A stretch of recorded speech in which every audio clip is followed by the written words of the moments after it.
महाराज जी, क्या कोई हमारे ऊपर जादू टोना कर सकता है? क्या भजन के प्रभाव से उसको खत्म किया जा देखो, सकता हमारी जो मान्यता है बच्चा, कि जब हमारे कर्म बिगड़ते हैं तो कोई जादू टोना करे या ना करे, हम वैसे परेशान रहते हैं। बुरी दशा आने के पहले बुद्धि बदली जाती है। वो किसी न किसी तरह से जाको विधना दारुण दुख दीन, ताकि मत पहले हरिलीन। समझ रहे हो ना बच्चा? हमें जब दुख भोगना होता है तो हमारी बुद्धि ही हमें धोखा दे देती है। हमें लगता है कि किसी ने हमें कुछ कर दिया है, और कहीं इसका सपोर्ट देने वाला कोई मिल जाए कि अरे उसने तुम्हारे ऊपर कुछ कर दिया, जादू टोना कर दिया, बस जान लो फिर परेशान हो, फिर परेशानी हो जाएगी। हम तुम्हें शास्त्र की बात बता रहे हैं। को ना काहू के सुख दुख कर दाता, निज कृत कर्म भोग सुन भ्राता। अब जैसे हमारे पाप कर्म हैं, अब कोई जीवात्मा हमको दंड देना चाहता है, अब वो भूत योनि का हो गया है, अब संयोग बनेगा और वो हमको दंड देगा, क्योंकि हमारे कर्म, और बिना झाड़ फूंक के अगर हमारा कर्म हट गया भोग का, वो अपने आप हट जाएगा, खत्म हो जाएगा। ऐसे ही रोग आ जाते हैं, ऐसे व्यक्ति से घटना हो जाती है। हम जा रहे हैं, हमारा कोई दुश्मनी का मतलब नहीं है, और जरा सा ऐसी घटना घटी, वो मार पिटाई, दुश्मनी, वो भारी दुश्मनी बन गई। कर्म, भूत का ऊपर आवेश आ जाना, या शरीर में रोग आ जाना, या कोई एक्सीडेंट घटना होकर शरीर का अंग भंग हो जाना, या किसी व्यक्ति से अचानक द्वेष हो जाना, ये और कोई नहीं है, ये हमारा कर्म है। अगर हम कर्म संभाल लें तो सब ठीक हो जाए। तुम तो बच्चा घर में रहते होगे, हम इस स्मशान में रहे गंगा किनारे, और जवान बचपन से 13 वर्ष से घूमते, हमको कभी हमारे दिमाग में ना भूत चढ़ा और ना कभी कोई तंत्र मंत्र चढ़ा। खूब इस स्मशान में ऐसे कुत्ते लाश नोच कर गाँव में संस्कार कम करते, गंगा में प्रवाहित कर देते थे। अब तो नियम भी लग गए हैं कि आप ऐसे नहीं प्रवाहित कर सकते। पहले ऐसा कोई नियम नहीं था, 40-45 वर्ष पहले ऐसे फेंक दिए जाते, तो कुत्ते घसीट लाते थे, नोच रहे, तो गंगा किनारे ही रहते थे हम। वो सब दृश्य कहीं कुछ नहीं बच्चा। अपना कर्म खराब है तो हर जगह कदम कदम पे परेशानी, और अपना कर्म अच्छा है तो इस स्मशान में भी कोई भूत नहीं मिला। समझो, इस स्मशान में भी गंगा किनारे रहने पर कोई भूत नहीं रहा। इसलिए हमें लगता है नाम जप करो, और भगवान का स्मरण करने से सब ठीक हो जाता है। और वैसे भी हनुमान चालीसा में लिखा है ना, भूत पिशाच निकट नहीं आवे, महावीर जब नाम सुनाए। हाँ, जिस समय भगवान के महाभागवत से हनुमान जी का स्मरण कर, भूत पिशाच निकट नहीं आए।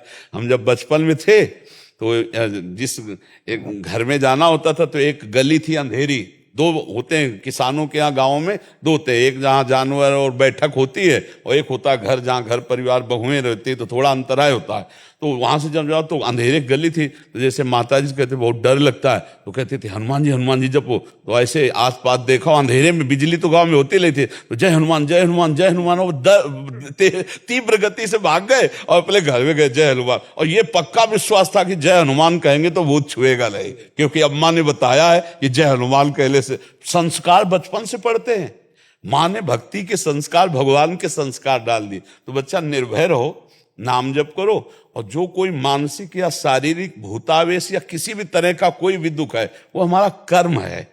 ऐसे पूरे संसार में भूत है, किसी के निचिपट जाएंगे, उसी के चिपटेंगे जिसका संस्कार है, जिसको भोगना है। अब वैसे फिर वो कष्ट भोगता है जीव। तो इसलिए मुझे लगता है अगर नाम जप करो, भगवान की भक्ति करो, तो कोई परेशानी नहीं आएगी, कोई भूत प्रेत नहीं सता सकता है। हम खूब बचपन से घूमे, किसी का साथ नहीं रहा, कभी कोई सताया नहीं। तो हमें लगता है बच्चा कोई भी दुख परास्त नहीं कर सकता है। भगवान का भरोसा हो और भगवान का चिंतन हो, चिंतन भगवान का हो, तो कोई दुख परास्त नहीं कर सकता। और भगवान का चिंतन न हो, शरीर स्वस्थ है, सब व्यवस्था है, फिर भी जलोगे, कामनाएं जलाएंगी।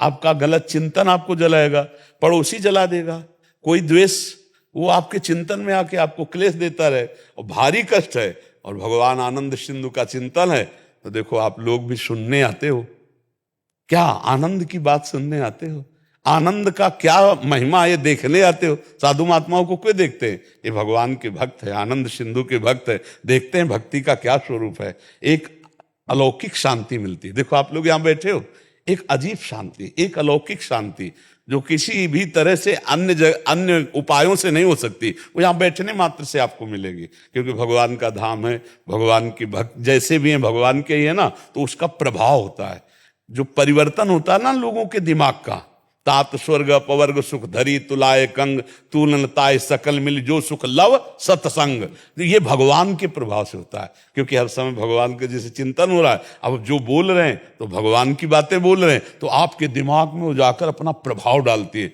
और अगर हम भगवान के भजन में न हो तो चाहे जितनी बातें बोले आपके ऊपर प्रभाव नहीं पड़ेगा। प्रभाव तभी पड़ता है जब खुद हो। तो इसलिए बच्चा नाम जप करो। भगवान के कुछ स्तोत्र है, हमें पक्का विश्वास है भगवान का नाम कीर्तन जिस घर में होगा वहां प्रेत प्रवेश नहीं कर सकते, वहां कोई तंत्र मंत्र काला जादू ये सब प्रवेश नहीं कर सकते।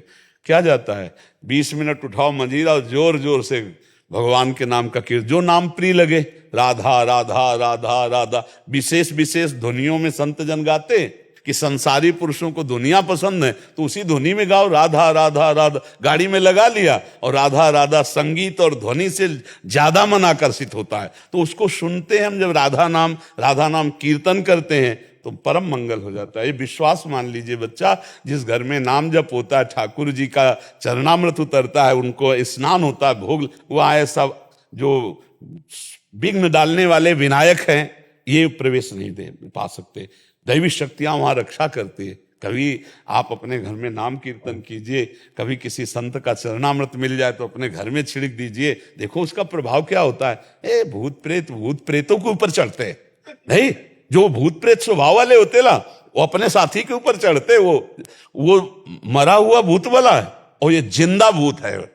अब मांस खा रहे हैं, शराब पी रहे हैं, बेविचार भूत नहीं और क्या है। अब मरेंगे तो भूत बनेंगे, तो जिंदा भूत है। अब उन्हीं के ऊपर चढ़ते हैं आकर के, कर्म बिगड़ जाता है तो वो चढ़ नहीं। हमें कोई बताओ किसी संत के ऊपर भूत चढ़े हो, किसी भक्त के ऊपर कभी भूत चढ़े हो, हमें कोई उदाहरण दो कि उन भक्त के ऊपर भूत चढ़ गए। हाँ, अगर मिलेंगे भी तो मंगल करेंगे। जैसे गोस्वामी तुलसीदास जी काशी के पार जाते थे गंगा के शौच, तो जो शौच का पानी बचता तो ऐसे सहज एक पेड़ था उसमें डाल देते, उसमें रहता था भूत। अब वो अपवित्र पानी पीता है तो शौच का अपवित्र पानी पी।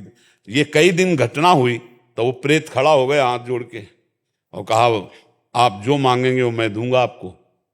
बोले हमने तो आपको पुकारा नहीं, कोई सेवा नहीं की। बोले बहुत बड़ी सेवा बन गई, जो आपके कमंडल में पानी बचता था ना, फेंक देते थे ना, वही हम पी लेते थे, अब हमको देना चाहते थे। बोले क्या दे सकते हो? हमें तो सिया राम जी के दर्शन चाहिए। बोले इतनी सामर्थ्य में नहीं, उपाय बता देंगे, हो जाएंगे पक्का दर्शन। बोले क्या? बोले जब राम कथा कहते हो तो उस समय हनुमान जी कथा सुनने आते हैं, उनके पैर पकड़ लेना, वो तुम्हें दर्शन करा देंगे। बोले हम पहचान कैसे पाएंगे कि हनुमान जी आते? तो बोले सबसे पहले कथा में आके बैठ जाते हैं और मलिन भेष है और बूढ़े स्वरूप में आते हैं और सबसे पीछे कथा में प्रणाम करके जाते हैं। जो ऐसा करे वो हनुमान जी होंगे। अब तुलसीदास जी जब भगवान की चर्चा शुरू देखा कि शुरू होने के पहले एक वयोवृद्ध विशाल काय आकर चुपचाप बैठ गए से, यत्र यत्र रघुनाथ कीर्तनम तत्र तत्र कृतमस्त कांजलम वाष्पवारि परिपूर्ण लोचनम मारुति नमत राक्षसांतकम। अशुभ प्रवाह करते हुए भगवान की चर्चा सुनते।